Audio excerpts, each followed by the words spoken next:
వారికి ప్రభుత్వమే ఉచితంగా ఇళ్లు నిర్మించి ఇవ్వాలని తెలుగుదేశం అధ్యక్షుడు చంద్రబాబు నాయుడు డిమాండ్ చేశారు. విశాఖ జిల్లాలోని వరద ప్రభావిత ప్రాంతాల్లో పర్యటించిన బాబు బాధితులకు తానున్నానంటూ భరోసానిచ్చారు. ప్రభుత్వం మెడలు వంచైనా సాయం అందే వరకు పోరాటం చేస్తామన్నారు. నేడు తూర్పుగోదావరి జిల్లాలో చంద్రబాబు పర్యటన కొనసాగనుంది.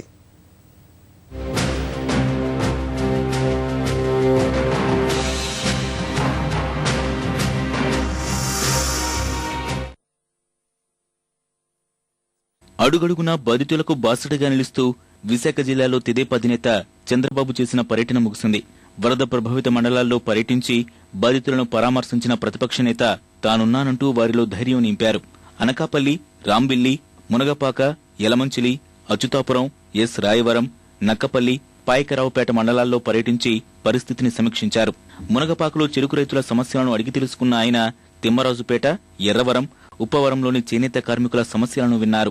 వరద ధాటికి నేత కార్మికులు తీవ్రంగా నష్టపోయారని, వారిని ప్రభుత్వం ఆదుకోవాలని డిమాండ్ చేశారు. ఆపదలో ఉన్న 300 మందికి ఆశ్రయం కల్పించిన ఈనాడు విలేకరిని బాబు ప్రశంసించారు. ఒక వ్యక్తి చేయగలిగిన పని ప్రభుత్వం చేయలేకపోయారు.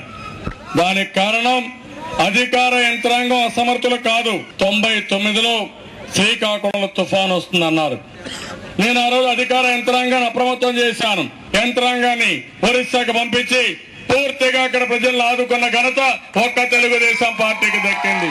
ప్రతి ఒక్క చేనేత కార్మికుడికి ఒక 25,000 రూపాయలు డబ్బు ఆర్థిక సహాయం చేసి వడ్డీ లేని రుణం ఇప్పించి పూర్తిగా చేనేత కార్మికులను ఆదుకునే బాధ్యత ఈ ప్రభుత్వం తీసుకోవాల్సిన అవసరం ఉంది. ఇంకో పక్క ఈ ప్రాంతంలో మత్స్యకారులు ఉన్నారు. వాళ్ళకు చాలా సమస్యలు ఉన్నాయి. ఎవరైతే మత్స్యకారులు ఉన్నారో బోటు యొక్క విలువను బట్టి కనీసం ఒక 30% సబ్సిడీ ఇచ్చే విధంగా కార్యక్రమాలు చేయాలి.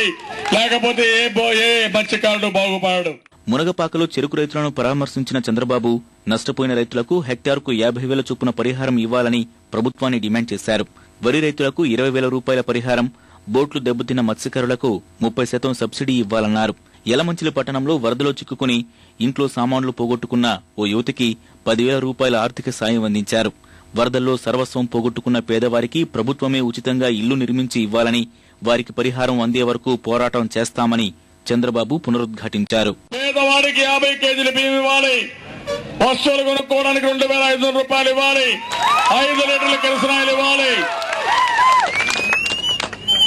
అదే మనకి ఇల్లు పడిపోతే ప్రతి ఒక్కరికి 10,000 రూపాయలు నష్టపరిహారం ఇచ్చి 1,50,000 ఖర్చు పెట్టి పేదవాళ్ళందరికీ ఉచితంగా ఇళ్లు కట్టించే ఏర్పాటు చేయాలని ప్రభుత్వాన్ని డిమాండ్ చేస్తున్నాం.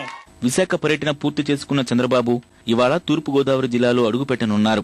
వరద ప్రభావిత ప్రాంతాలైన తొండంగి, ఉప్పాడ, కొత్తపల్లి, గొల్లప్రోలు, ప్రతిపాడు మండలాల్లో బాధితులను బాబు పరామర్శించనున్నారు.